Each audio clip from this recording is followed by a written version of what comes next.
friend, how's it going? Thomas Decker here from GuitarRevolution.ca, and I am here because I want to help you to become the best guitar player you can ever be.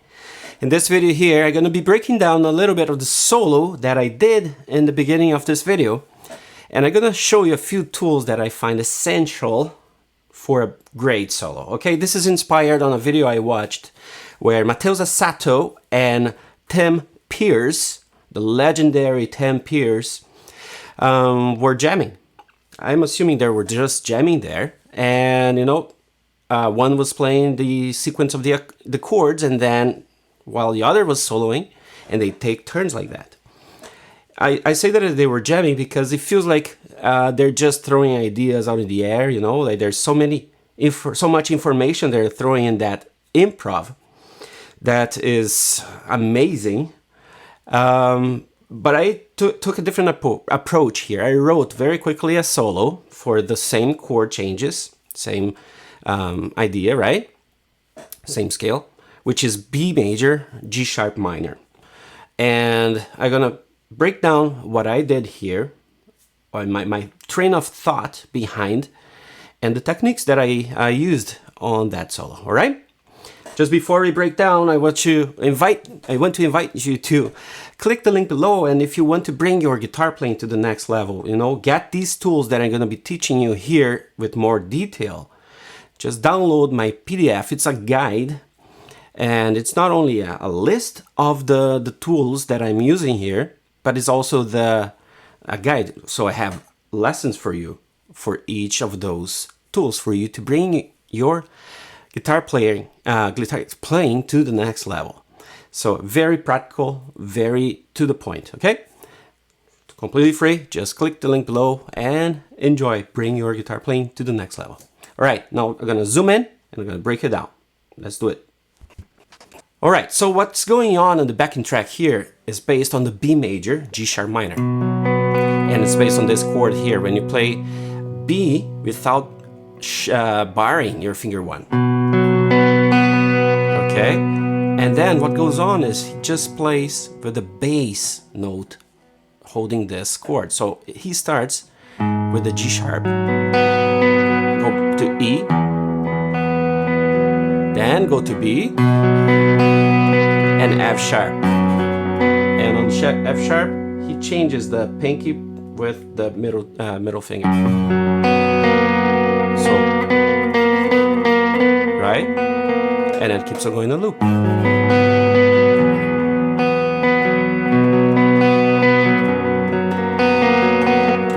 And it keeps on going. There's some changes in the end of it, but I'm not gonna get into it because I want us to start playing. Okay, what I start my solo with is the major pentatonic. So the most famous of all, the major because of the root is in the pinky here, G minor because the root is on the finger one here, right? So what I do, I play this little phrase right away, and then I build, right? I'm just using the pentatonic. Very simple, very quiet, very smooth, right? I don't want to go like full on right away. It's like I'd like to build up on my solos, okay? So I give a little bit of a double stops to start, and I have a video for double stops. You can look on my library, you're gonna find there. Part of pentatonic. Then I go back to the root. Right? Double stops with the pentatonic. And then what I do, I play sixths. I go here because here I have the chord of B. So I use these two notes here of that chord on the G and B string. And then I walk up on the sixth intervals here. Right? Very simple.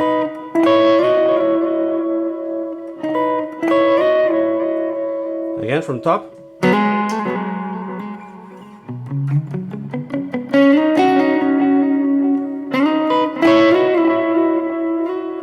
And then I go on this shape of B on the 12th fret here with there's the root, right? So I go,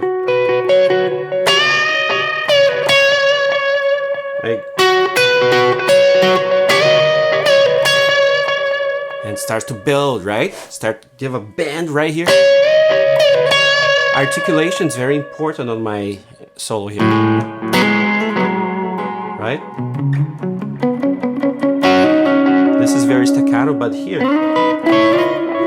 I'm sliding. And then here I have band, reverse band, right? I attack the notes more aggressively, right? And then what I do here, I go an octave higher of this pentatonic on this shape here, and I play.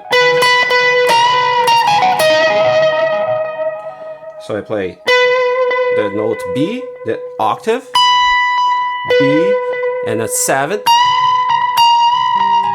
and I bend to the root again at the octave.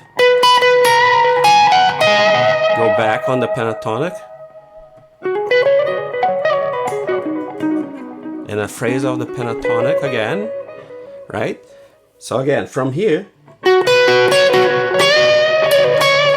then here's pretty intense already, right? I love that tone, it just like screams, right? And those notes too.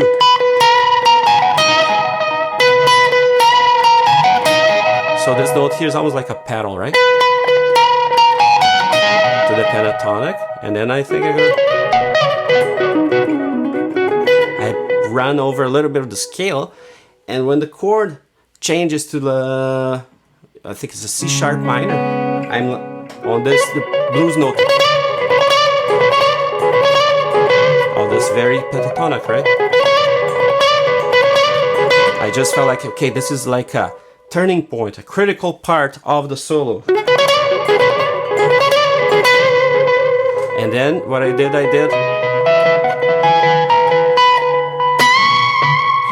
again, using this note as a pedal note, I move on the scale, major scale. So I'm constantly mixing the pentatonic with the major scale. I have lessons on that too. That's on my PDF. So download the PDF, you're gonna enjoy, I'm certain. And okay, pedal note. Right, so the pentatonic will be here. I hold this note here, bar, the note below, go back to that note, that's note B, then I go to E, F sharp, to G sharp, to A sharp, to B, and I bend that to, what is this? C sharp, right? So, oh, sorry. And that's how I end my solo. I really enjoy it. So I'm gonna play it again, okay?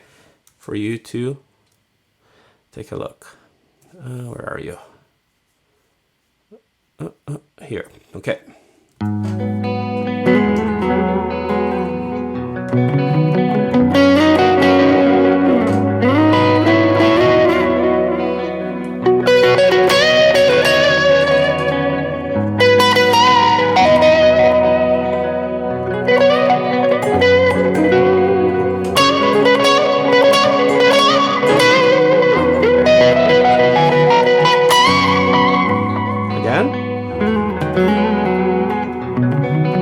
Pentatonic, 6, then the band, pentatonic up, walk under the pentatonic scale, then the blues note, pedal note, and there we go. There we go. These are the notes, these are the scales, these are the techniques that I use in this solo. I really hope you can grasp a little bit of what I'm doing there and implement on your soloing, on your playing. There are many different things that I'm using there. Mixing the pentatonic with the major scale, using double stops, using the interval of 6 pedal note, right?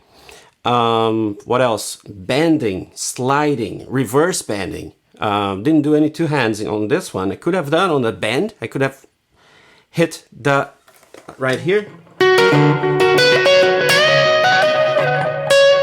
I could have done that one just to have one more technique on this solo, right? So all these techniques you will find on my PDF, on my guide, that will help you to develop these techniques, these tools, right? And these are the tools that I consider essential for any lead guitarist. And you see how the roadmap that I use, I like to start the solo small, simple, smooth, not aggressive at all, right? And build from that. Start to build, bring a different technique, bring a different intention, a different tension, right? When I hit that octave right here, it's like almost the pinnacle. I think the most critical part is this one. I don't have my pick here. And then this ends pretty much on a high note, right? Again, the roadmap that I'm thinking is, okay, I'm starting small, gradually build up, and boom, explodes in the end of the solo. That's one way to think. You can start big and end small, or start big and go down and boom, like have a valley, right? Thinking on a graphic way, right? Anyways, that's one of the ways I like to approach my solos. I'm always thinking as well of the notes of the chords that I have been used there. So you see, when hit different change on the chord, I'm doing the blues notes there because it just fits so well on that, over that chord, right? So it's very important to think about that too. Anyways, I hope this is helpful. Hope this is inspiring. I hope you learned these phrases that I'm using here and these techniques, and you can implement on your playing. Again, click the link below. You're gonna enjoy that guide. You're gonna get to the next level, get your tools sharpened, and it's a great start, a great study, a great way to develop and sharpen your tools. So go ahead, download that, and I hope to see you in the next video.